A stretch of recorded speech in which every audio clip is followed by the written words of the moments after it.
Hola, hola, ¿qué tal? Aquí de nuevo contigo, Israel Moreno, para continuar con este curso que hemos iniciado ya y que ya llevamos un buen avance, titulado Inteligencia y Gestión Emocional en el Entorno Laboral. Hoy vamos a seguir profundizando y conociendo esas habilidades de la inteligencia emocional. Pero sobre todo, a lo largo de esta clase número 7 de esta primera parte y de la segunda parte de esta clase, aparte de conocer a profundidad las habilidades de la inteligencia emocional, vamos a ver algunas herramientas, algunos hábitos saludables que nos van a ayudar a desarrollar esas habilidades para tener una inteligencia emocional bien desarrollada, acorde con los requerimientos y con las necesidades de nuestro tiempo. Así es que pon muchísima atención en esta clase. Vamos a iniciar formalmente con esta clase número 7. Te comparto pantalla para iniciar ya formalmente esta importante clase.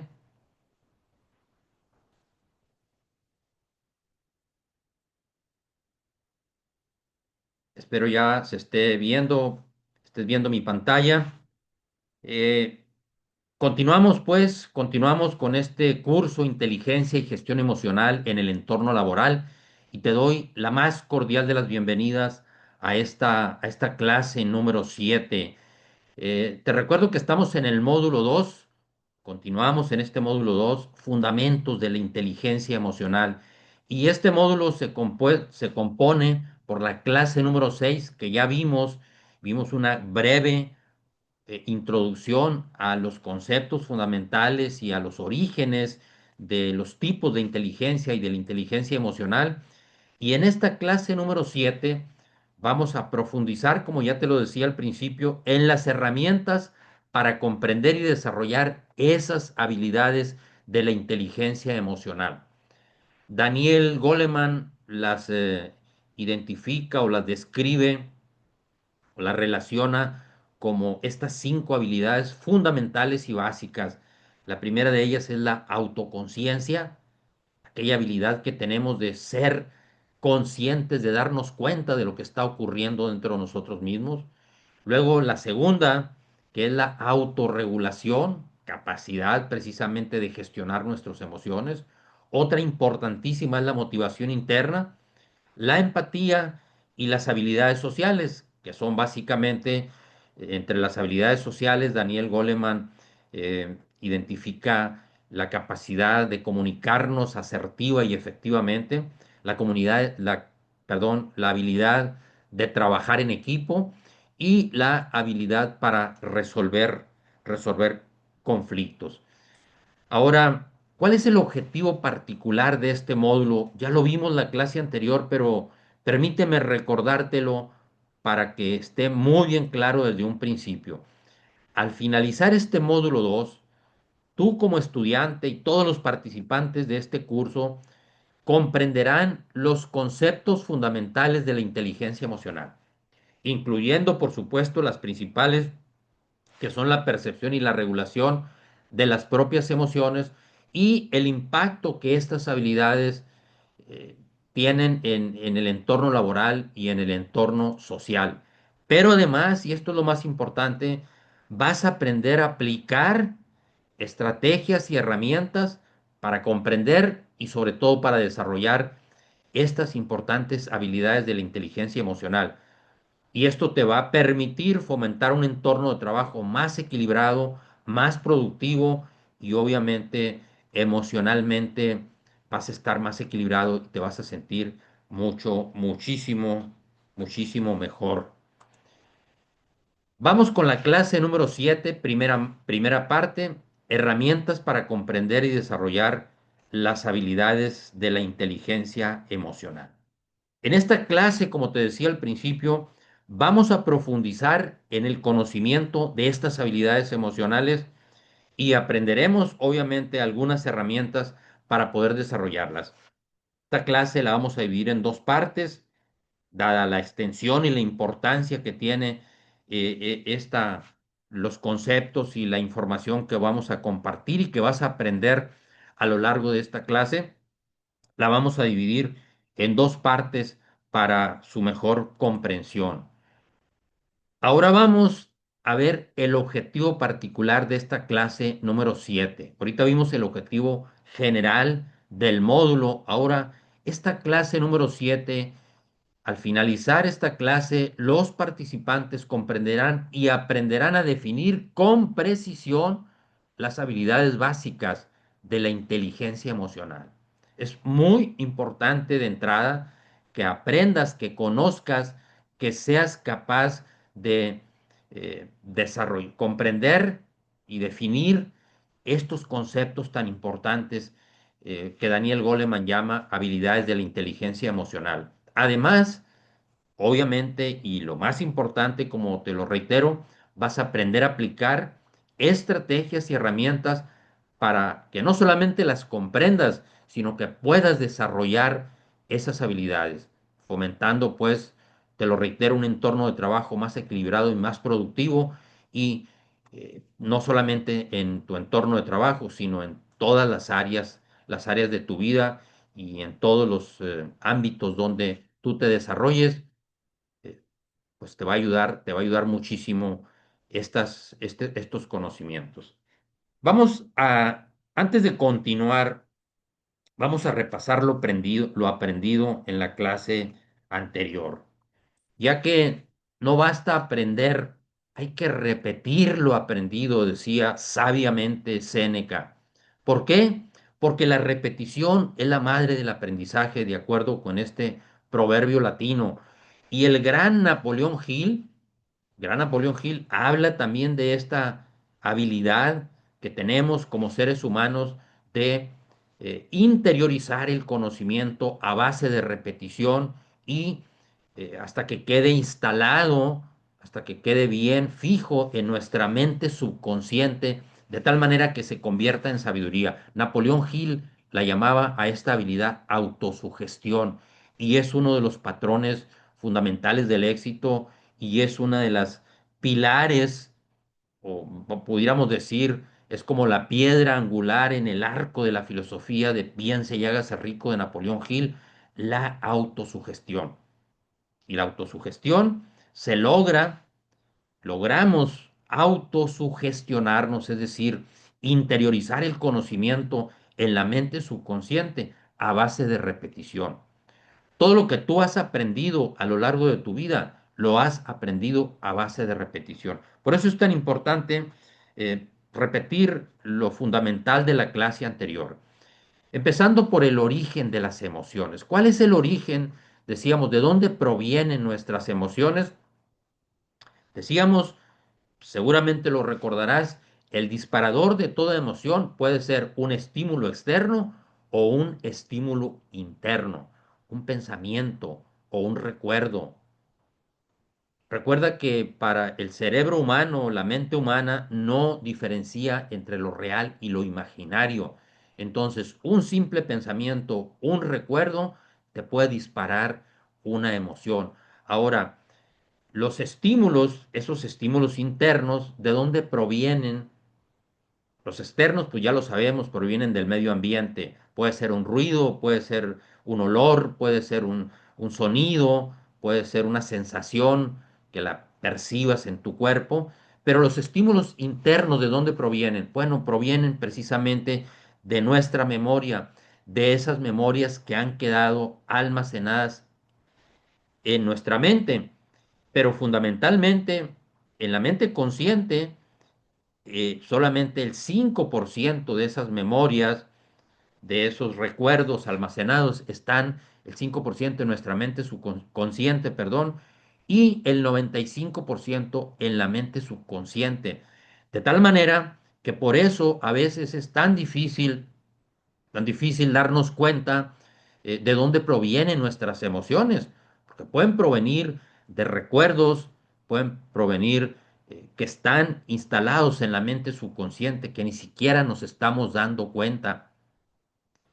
Entonces, los pensamientos, pues, son el lenguaje de la mente y las emociones, ya lo veíamos la clase anterior, es la respuesta de nuestro cuerpo a esos pensamientos. Eso es en esencia una emoción, la respuesta que damos a un pensamiento o a un estímulo externo. Es una sensación que se siente, decíamos, en nuestro cuerpo. Las emociones tienen rostro. Las emociones son reacciones bioquímicas de nuestro organismo que se sienten en nuestro cuerpo. Por eso decimos que las emociones son el lenguaje de nuestro cuerpo. Nuestro cuerpo nos habla a través de nuestras emociones. Pensamiento y emoción siempre, siempre pues van de la mano. Siempre que tú tienes un pensamiento, se genera una emoción. Cuando tú tienes una emoción, también puede desencadenar una serie de pensamientos. ¿Cuál es la importancia de las emociones? Bueno, son fundamentales, decíamos, son parte integral de toda nuestra experiencia, están presentes en cada momento, en cada experiencia de nuestra vida. Y son tan importantes que definitivamente colorean nuestras percepciones. Nosotros percibimos la realidad, percibimos el mundo de acuerdo con nuestras creencias, lo filtramos, filtramos la información que proviene del exterior de acuerdo con nuestras creencias, con nuestros pensamientos y de acuerdo con nuestras emociones. También condicionan nuestras decisiones.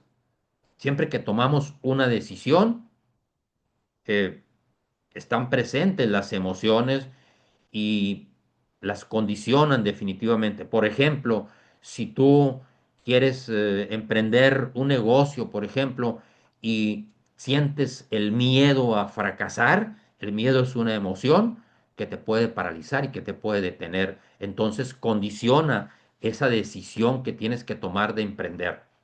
También impulsan nuestras acciones y obviamente moldean profundamente nuestras relaciones. Si tú eres una persona empática, pues seguramente vas a tener más posibilidades de tener mejores relaciones interpersonales, tener mejores relaciones sociales, obviamente mejor interacción en el trabajo, etcétera, etcétera. Entonces moldean nuestras relaciones. Pocas palabras, pues las emociones son parte integral de la experiencia humana y están presentes permanentemente en nuestra vida. Eh, Ahora, ¿cómo define Daniel Goleman la inteligencia emocional? La inteligencia emocional. ¿Recuerdas que en la clase anterior decíamos y veíamos que la inteligencia emocional, pues es aquella capacidad de reconocer nuestros propios sentimientos y los de los demás y de motivarnos y de gestionar adecuadamente las emociones de nosotros mismos y en nuestras relaciones? Esa es la definición que Daniel Goleman da a la inteligencia emocional.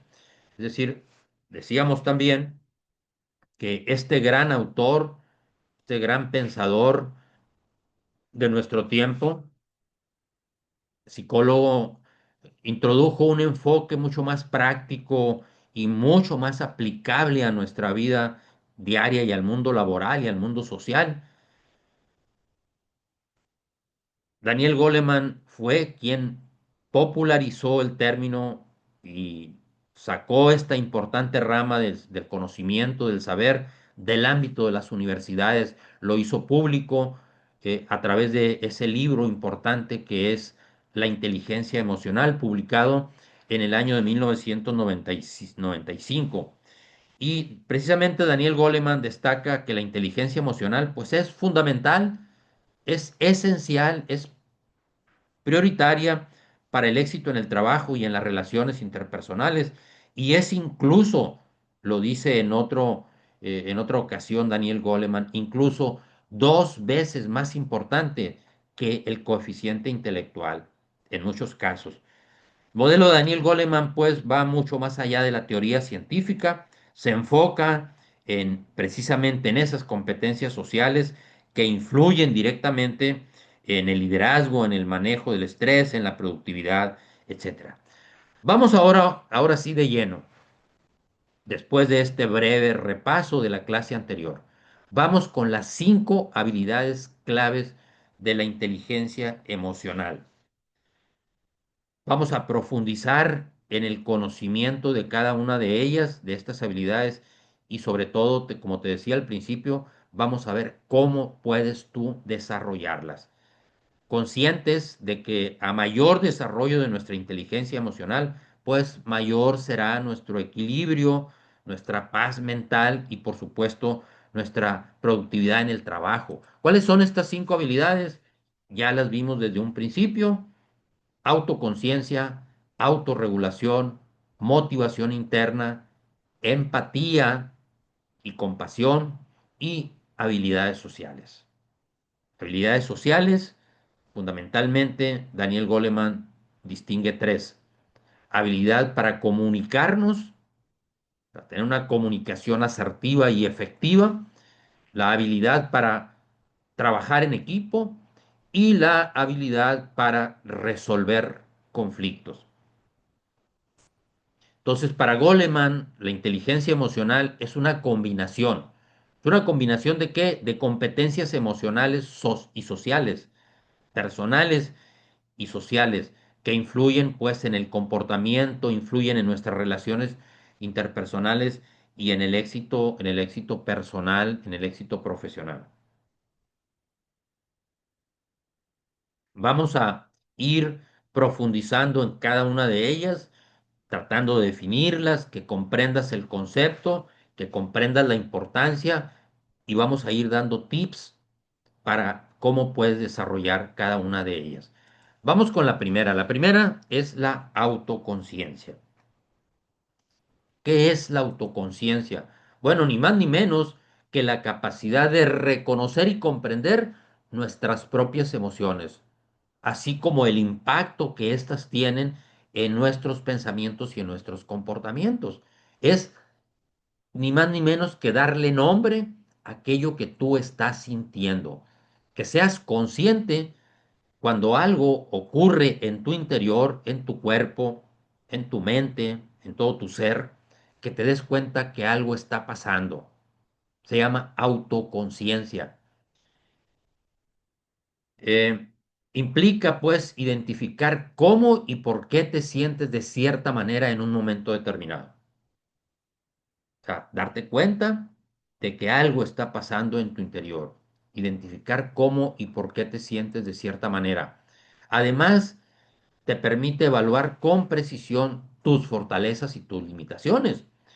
En el momento en que tú eres capaz de darte cuenta de de tus deficiencias, pero también de tus fortalezas, pues es porque eres autoconsciente de cuál es tu comportamiento interno, tu comportamiento interior.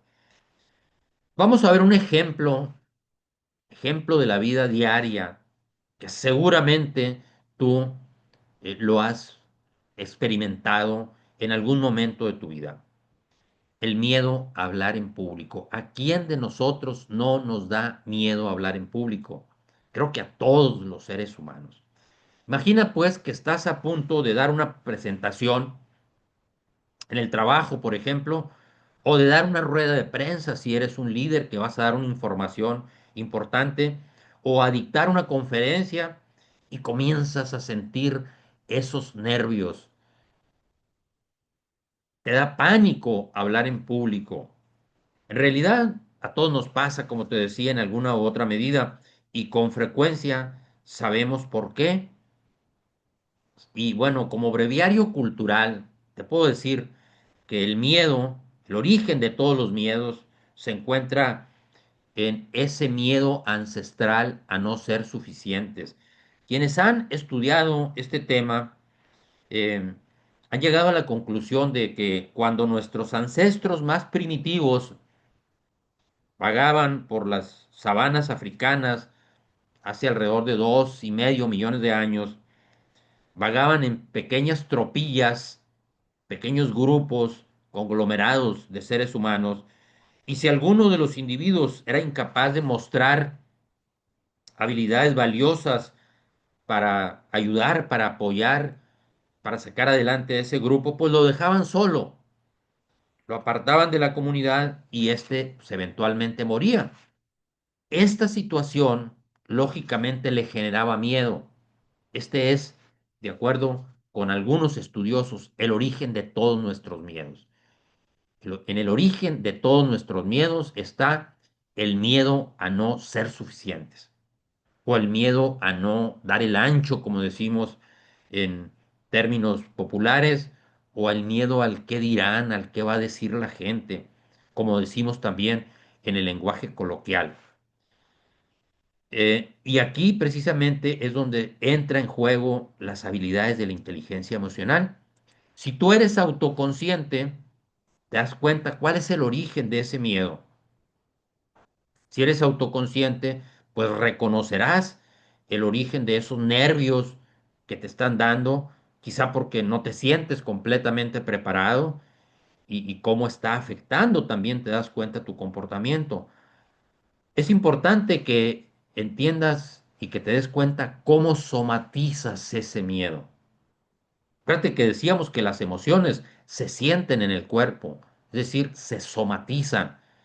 Hay un movimiento, hay la emoción es una eh, expresión física y química de nuestro organismo que nos está diciendo algo, nos está hablando. ¿Cómo somatizas ese miedo? Es decir, ¿cuáles son las señales que se reflejan en tu cuerpo? ¿Hablas más rápido o te sudan las manos, por ejemplo? Se te reseca la garganta, te tiemblan los pies. ¿Cómo somatizas ese miedo?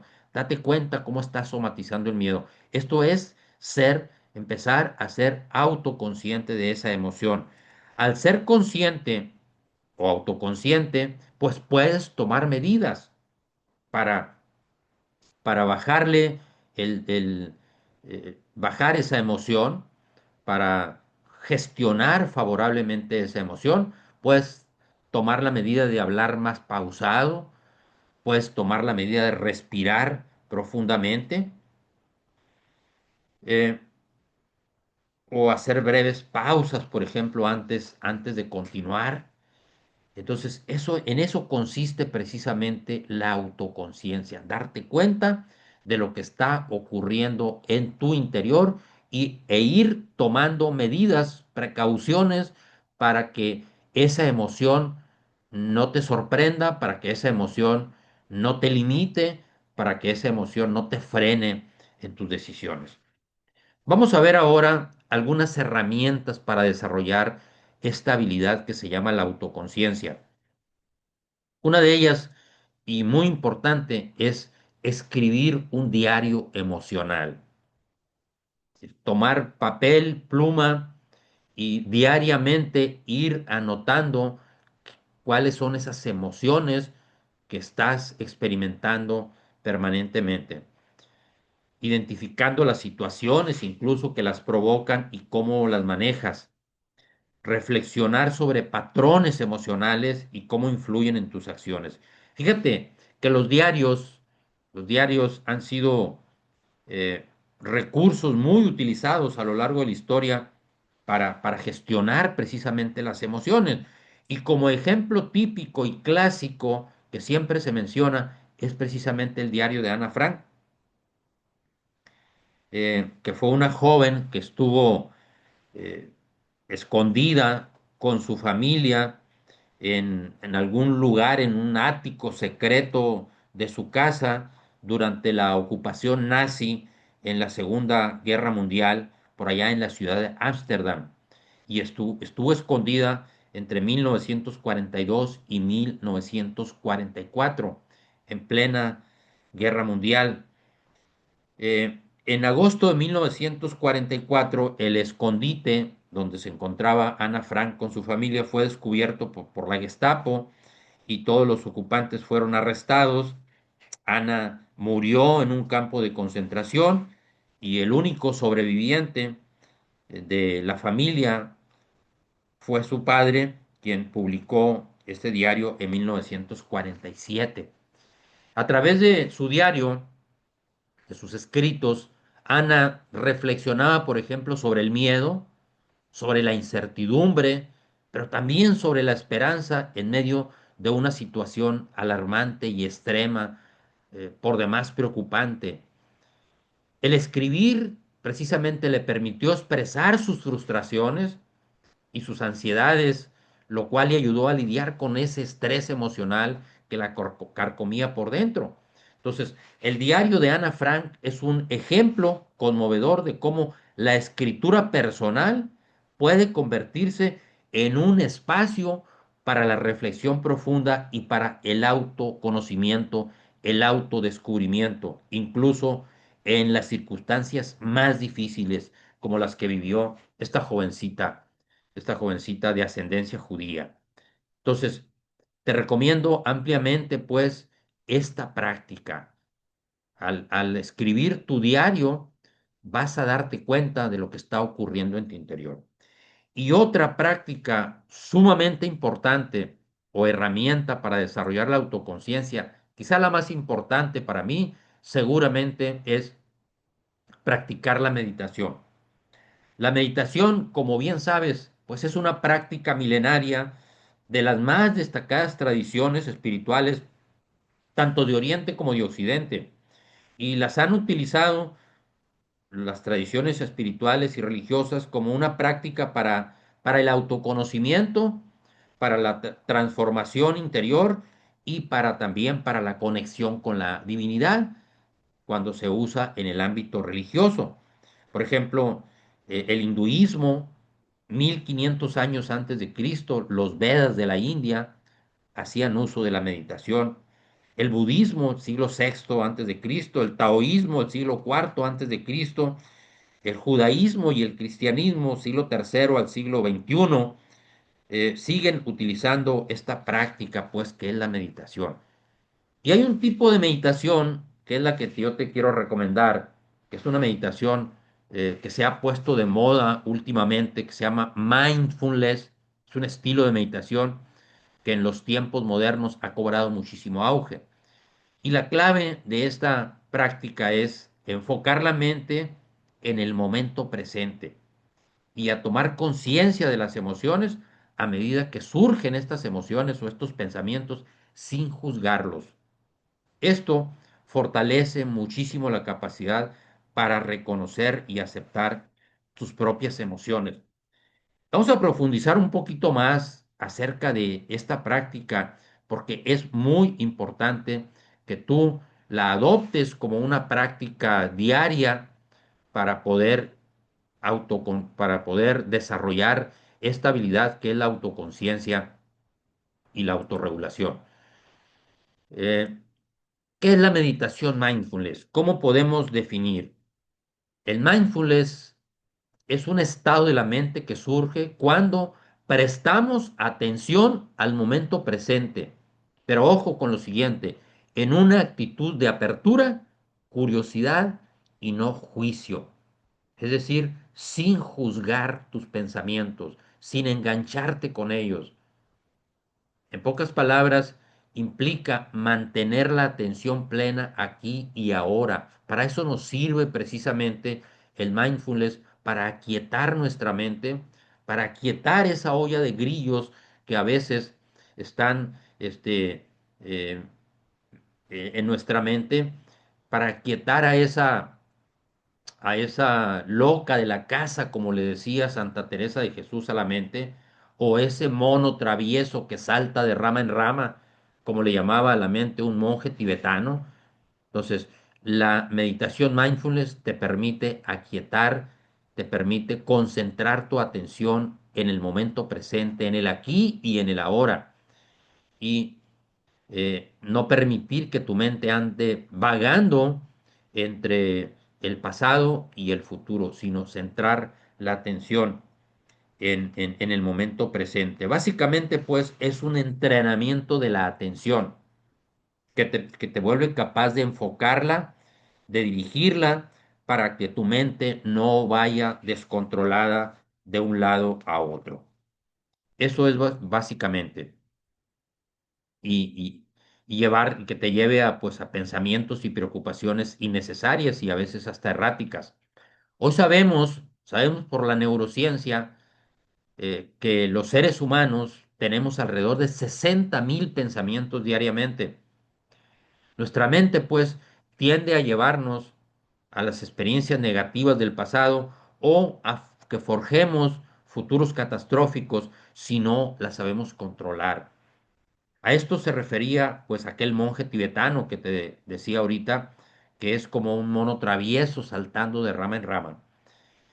Y déjame decirte que hoy en día las dos enfermedades más letales de nuestro tiempo, sin lugar a dudas, son la depresión y la ansiedad. Y la depresión surge precisamente cuando anclamos nuestra mente, cuando fijamos nuestra atención en los errores o en los problemas del pasado. Y la ansiedad tiene uno de sus orígenes en las preocupaciones por futuros catastróficos que a veces nos presenta nuestra mente. Y resulta que ni el pasado ni el futuro existen. Son ilusiones de nuestra mente. Si te enfocas en el pasado o en el futuro, pues caes en el mundo de la ilusión y se te escapa el momento presente. Y resulta que el momento presente es el único momento con el que cuentas para vivir, para crear, para desarrollarte, para prosperar, para manifestar tus sueños. Entonces, es sumamente importante esta práctica porque te permite concentrar tu atención en el momento presente. Ya lo decía, pues, si te enfocas en el presente o en el pasado, caes en el mundo de la ilusión, como decía el gran filósofo chino Lao Tse, el fundador del taoísmo, 6 siglos antes de Cristo, decía Lao Tse, si te enfocas en el pasado, estás deprimido. Si te enfocas en el futuro, estás ansioso. Pero si te enfocas en el presente, encontrarás la paz. Bueno, este pensamiento ancestral, milenario, está bien comprobado y corroborado hoy científicamente por la neurociencia. Una mente desenfocada es una mente errática y poco productiva. De ahí la importancia, pues, de esta práctica. Vamos a ver los pasos de esta meditación mindfulness. Eh, Ahora que conoces, pues, la importancia de la autoconciencia y de la autorregulación, vamos a tratar de entender cómo es que podemos practicar esta herramienta de autocontrol, de autoconocimiento, de autorregulación, que es la meditación. Cómo podemos empezar a meditar desde cero, paso a paso, para principiantes, utilizando esta herramienta poderosa llamada mindfulness. Puede ser, seguramente, que cuando tú escuches la palabra meditación, pues te imagines a un monje tibetano en posición de loto, en una posición incómoda, por allá en las montañas del Himalaya, con un incienso a un lado, tratando de estoicamente de alcanzar la iluminación o de poner la mente en blanco. Esa seguramente es la figura que viene a tu mente cuando escuchas la meditación.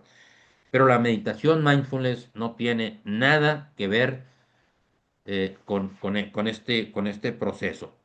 No tienes que pasarte pues horas en posturas insufribles, con la mente en blanco.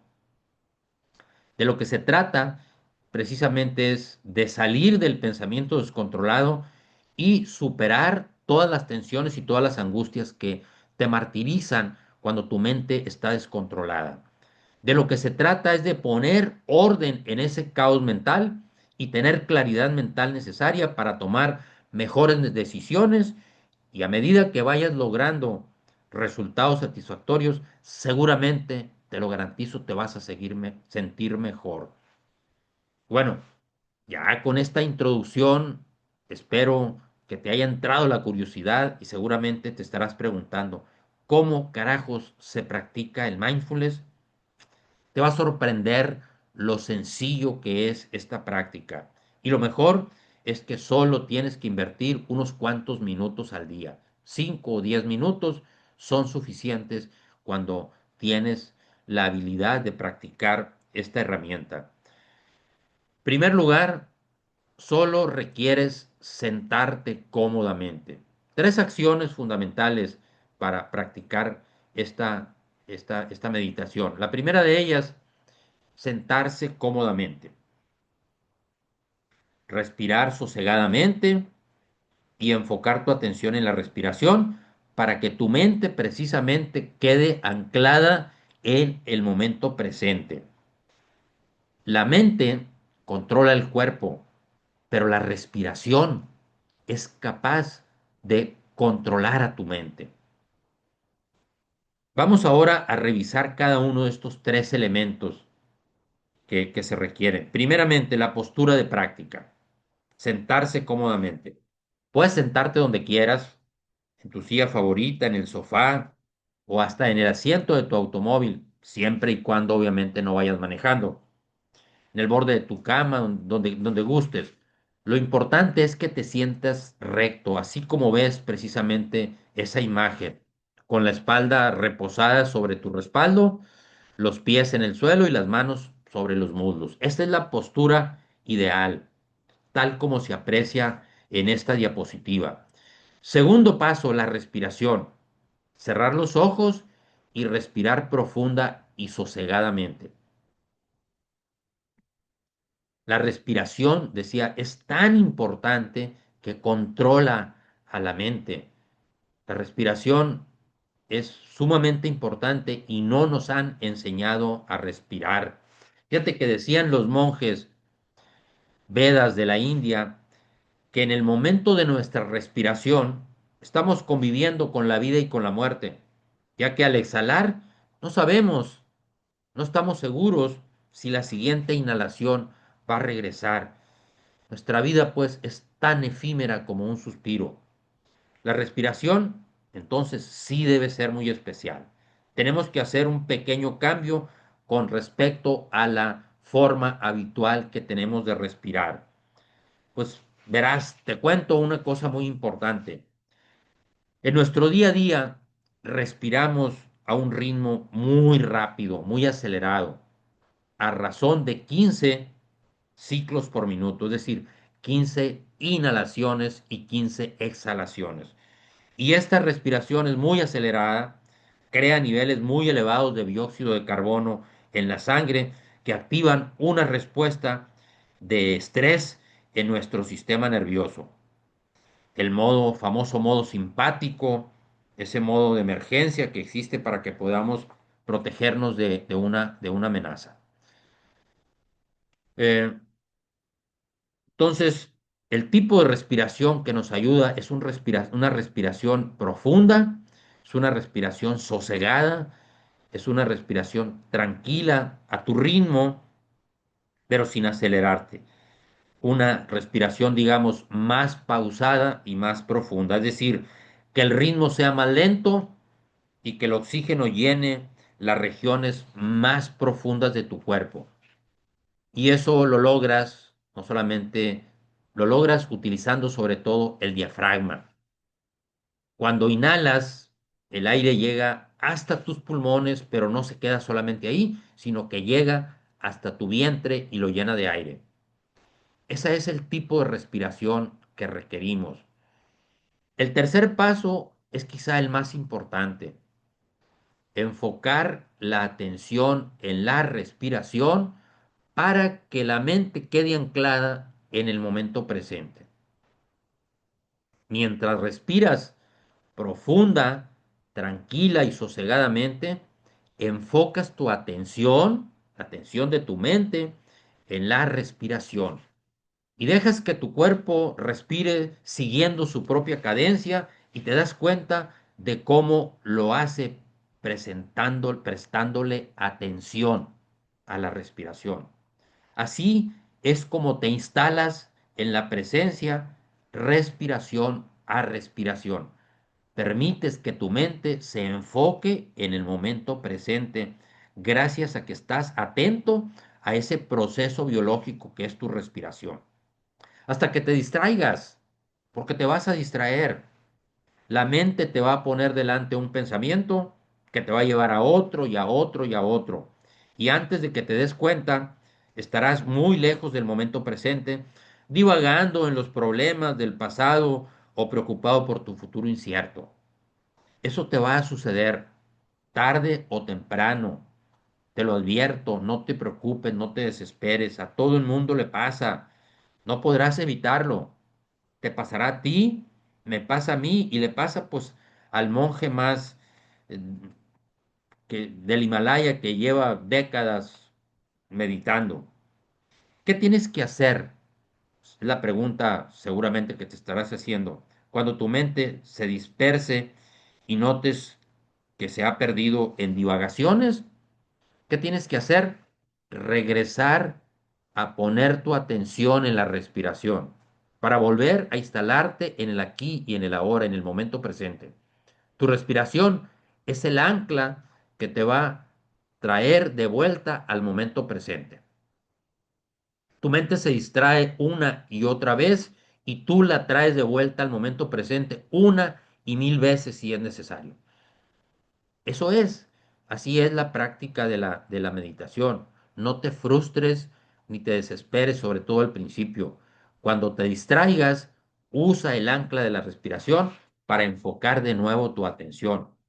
Como te dije muy al principio, el objetivo del mindfulness no es eliminar los pensamientos ni dejar la mente en blanco. El objetivo es volverte capaz de dominar tu atención para que cuando tu pensamiento se descontrole y te desorientes, tú puedas salir de ahí voluntariamente y con la práctica te vas a volver poco a poco un observador de tu mente. Y de eso se trata precisamente la autoconciencia, de autoobservarte, de ser consciente de lo que está ocurriendo en tu interior. Muchísimo te va a ayudar esta práctica del mindfulness. Te vuelves consciente de tus pensamientos, de los pensamientos que la mente te pone delante desde una posición de testigo, es decir, de observador, sin juzgarlos, tomando una sana distancia, sin juicios, sin engancharte en ellos.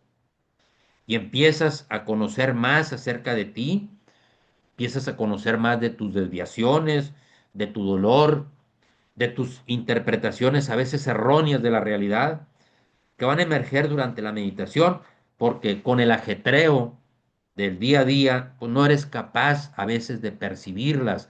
Por eso es importante darte estos espacios de calma, de tranquilidad para meditar.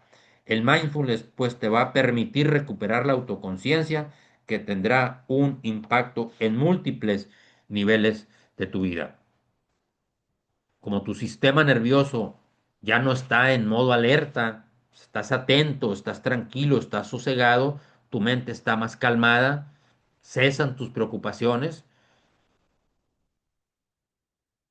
cesan tus hostilidades, tu ansiedad, tus quejas y tu desesperación. Y cuando la negatividad aparezca, porque como humanos nadie está libre de enfrentar situaciones difíciles, el dolor es inevitable, decía Buda, pues tú puedes sacar a tu mente de ese laberinto y de la tormenta porque tienes dominio de tu atención.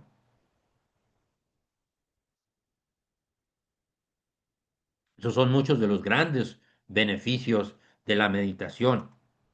Pero para que te quede más claro, veamos algunos beneficios de la respiración diafragmática, de esa que te hablaba hace un momento.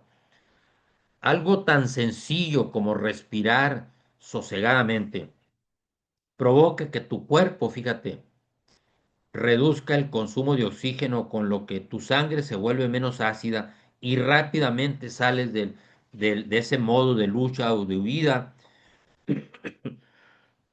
perdón, y activas una respuesta de relajación en el sistema nervioso, con el simple acto de respirar tranquila y sosegadamente.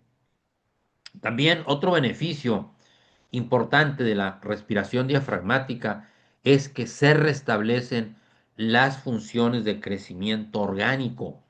Acuérdate que cuando estás en modo alerta, cuando estás estresado, tus funciones de crecimiento se detienen.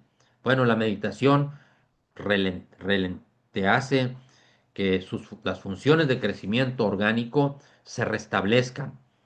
Pero además, la respiración, en ese momento se liberan las hormonas de la felicidad, esos químicos tan importantes que son las hormonas de la felicidad como la oxitocina, la serotonina, las endorfinas y la dopamina. Eh, Tu cuerpo pues reacciona reabsorbiendo las hormonas del estrés y comienzan a liberarse estas hormonas de la felicidad. Y también, obviamente, tus músculos se relajan, la presión arterial se estabiliza, vuelve a la normalidad. También se reactiva muchísimo el sistema inmunológico. Tu cerebro entra en coherencia con tu corazón, que eso es muy importante. Todo esto sucede en solo 3, 5 minutos de respiración abdominal diafragmática, como te la estoy tratando de dar a conocer. Esta es la razón por la cual te recomiendo respirar de esta forma al practicar pues la meditación mindfulness. Tiene múltiples beneficios y estos mismos beneficios de la meditación los veremos y te voy a recomendar nuevamente esta práctica cuando veamos unas clases más adelante cómo gestionar favorablemente el estrés. Ahora a algunos beneficios importantes. Bueno, te sientes además físicamente relajado y mentalmente despierto gracias a ese proceso de respiración. Veamos algunos beneficios de la meditación mindfulness para que te quede más claro y que te comprometas a hacer de esta práctica un hábito bueno, un hábito diario, una práctica diaria. Como te dije al principio, el objetivo del mindfulness no es eliminar los pensamientos ni dejar la mente en blanco. El objetivo es volver, volverte capaz de dominar tu atención para dirigir tus pensamientos, obviamente. Para cuando tus pensamientos se descontrolen y te desorientes, tú puedas salir de ahí voluntariamente y con la práctica de el mindfulness te vas a volver un observador de tu mente. Te vuelves consciente de los pensamientos que la mente te pone delante, pues desde una posición, como te decía ahorita, de testigo, tomando una sana distancia, sin juicios. Y empiezas a conocer más acerca de ti, de tus desviaciones, de tu dolor, de tus interpretaciones erróneas, de la realidad que emergerá durante la meditación, porque con el ajetreo del día a día, pues no eres capaz de percibirlas. El mindfulness te va a permitir recuperar la autoconciencia y que tendrá pues un impacto en múltiples niveles de tu vida.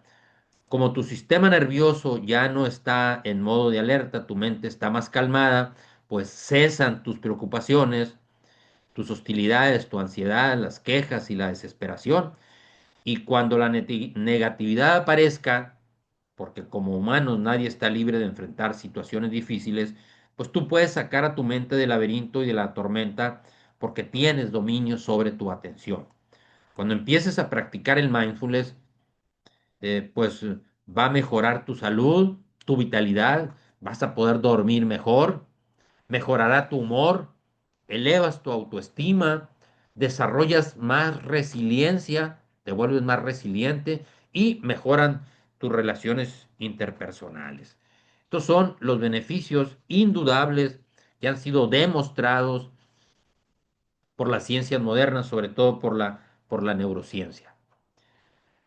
Vamos ahora con la segunda habilidad. La segunda habilidad se llama autorregulación o gestión emocional.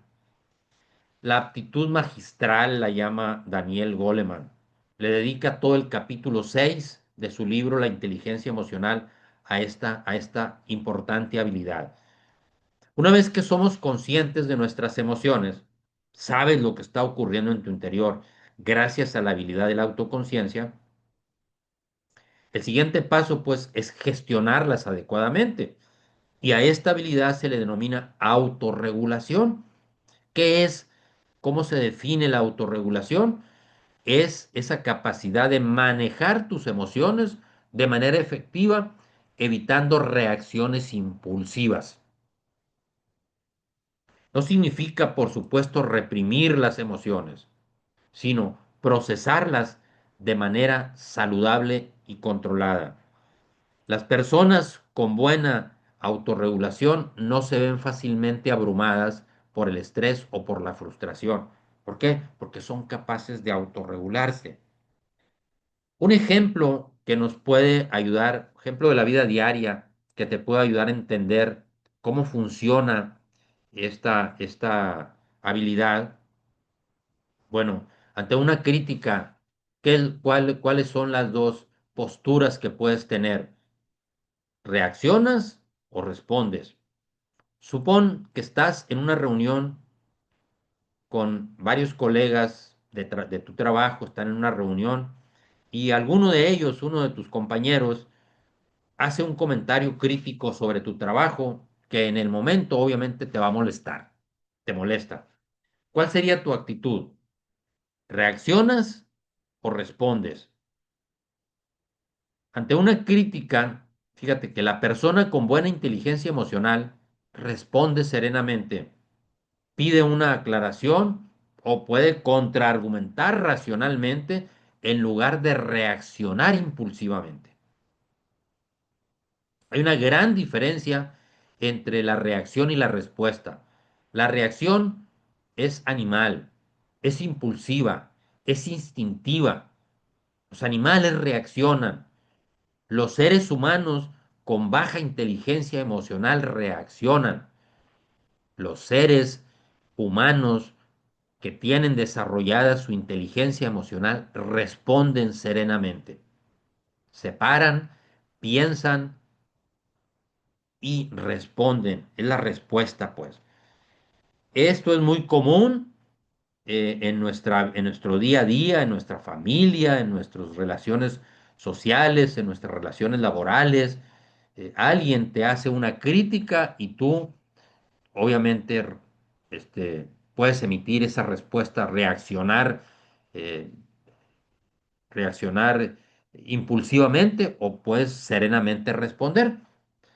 La inteligencia emocional, la autorregulación te permite responder serenamente, pedir una aclaración, contraargumentar racionalmente, como te decía, en lugar de reaccionar impulsivamente. Vamos a ver algunas herramientas para desarrollar la autorregulación, algunas herramientas que te pueden ayudar. Nuevamente, usar la técnica de la respiración profunda ayuda a calmar tu sistema nervioso. Acuérdate que la autorregulación es precisamente no permitir que tu respuesta sea impulsiva, que en lugar de reaccionar, respondas.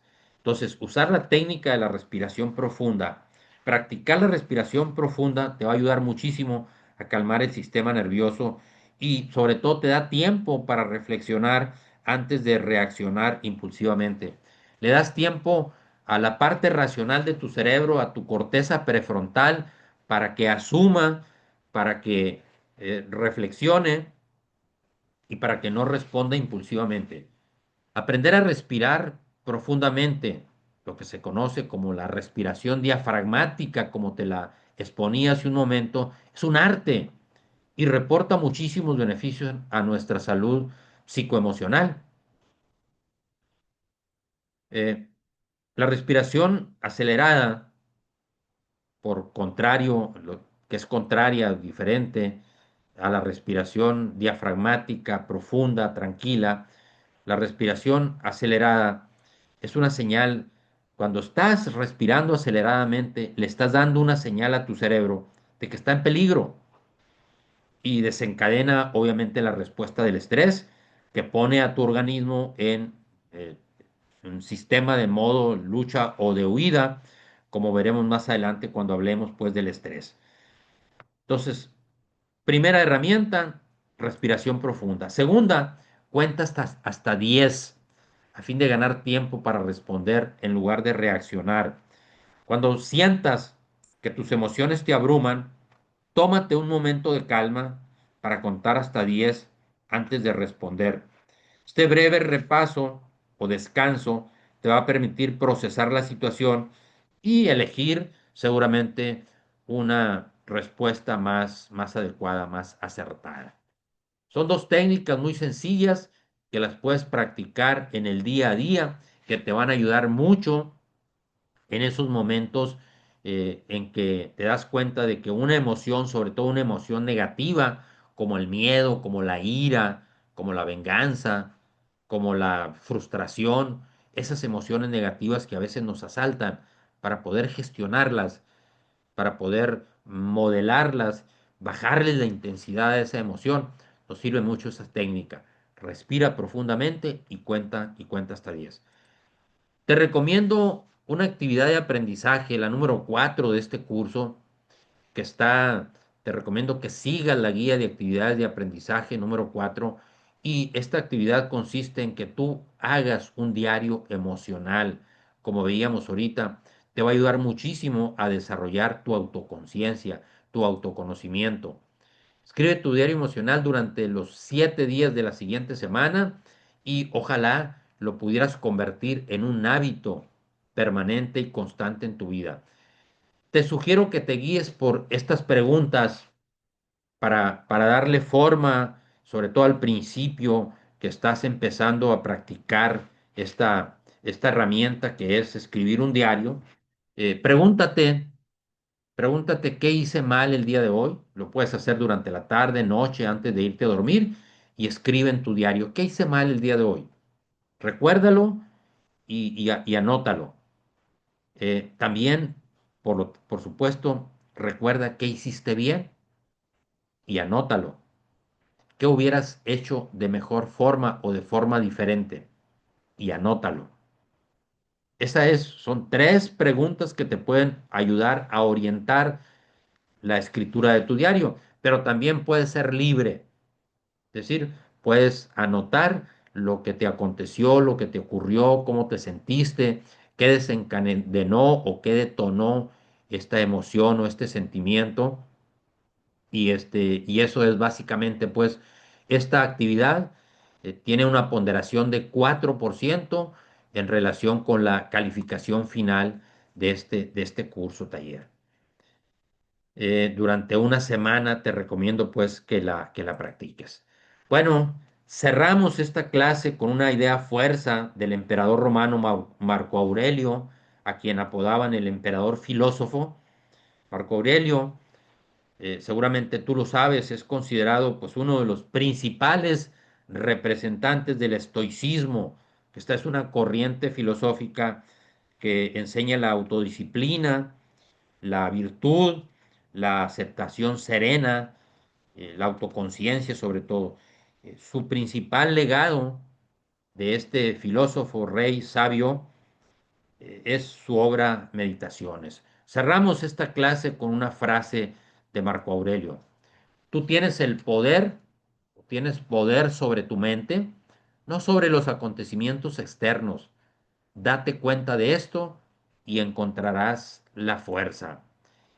En esto consiste la autoconciencia, la autorregulación y la atención plena. En darte cuenta de que tú no puedes controlar el 90% de lo que acontece a tu alrededor, no lo podemos controlar. De lo único que sí podemos tener control es de nuestros pensamientos. Podemos gestionar y controlar nuestra mente. Y en esa medida, en eso consiste pues la autoconciencia, la autorregulación, el autocontrol, la atención plena. Muchísimas gracias por tu atención en esta clase. Vamos a continuar en este módulo 2. Vamos a la clase número 7, segunda parte, o 7.2.